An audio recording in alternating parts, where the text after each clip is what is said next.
Are now joined by Minot State head coach Mike Aldrich. And Coach, I mean, how have things been progressing for you guys since spring ball?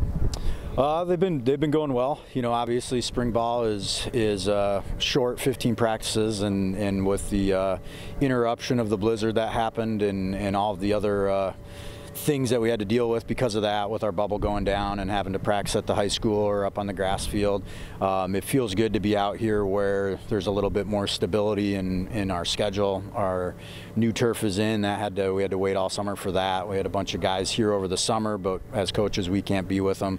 So now that we're finally into our cyclical role of fall camp, it feels good. I mean, we're about 2 weeks into everything now, and we still have a couple weeks left to go. But I know we're finally getting to the point where our anticipation is we're ready to start playing a game and stop banging on top of each other and start playing somebody else and start taking care of each other and things like that.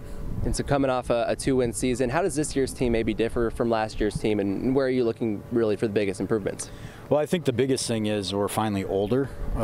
We've had, since I've been here, we've played a lot of youth, and because we've had to, our youth was oftentimes much better than our vets. So we play them early, but then they're not mature. You know, they haven't been through the battles and the experiences, and so now we're ready to put out a lineup that's predominantly 10 returning starters on both sides.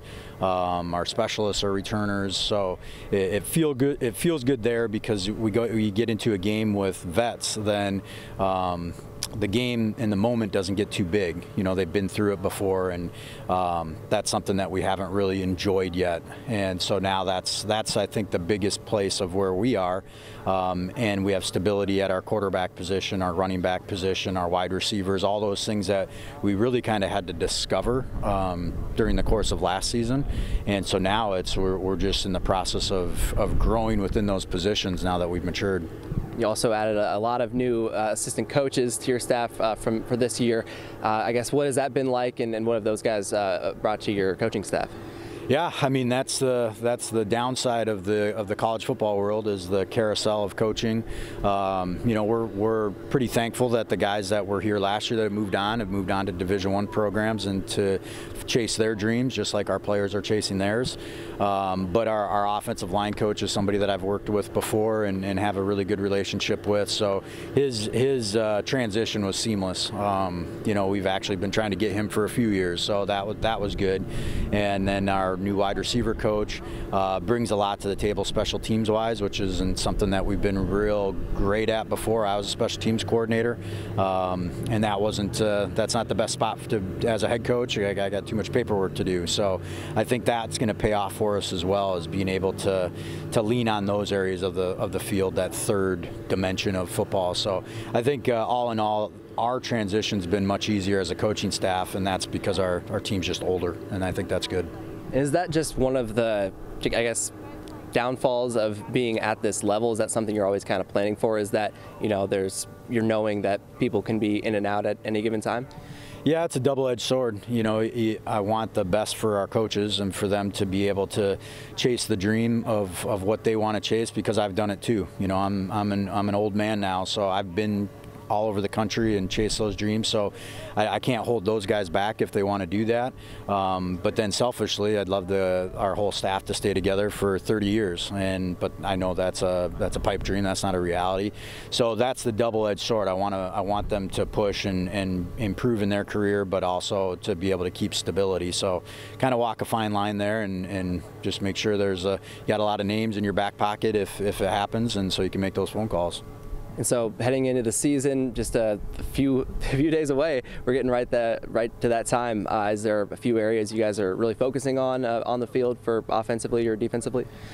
You know, I wouldn't say that there's anything specific like in a learning process or new things or anything like that. It's really, you know, the biggest thing is one of the things that we're learning from one of our former players with the Broncos is how they manage rosters and how they manage the reps that kind of their top guys get.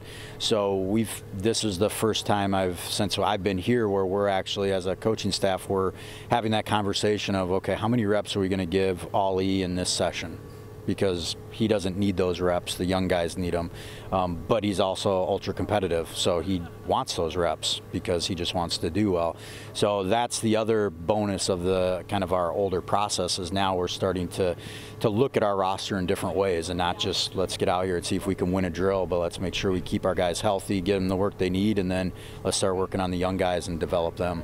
And Coach, one more for you. Ben Bolinsky making the move to wide receiver. Does he bring maybe a unique, I guess, perspective to that position, having played quarterback, where he can know what Dawson wants and can kind of bring an added benefit there?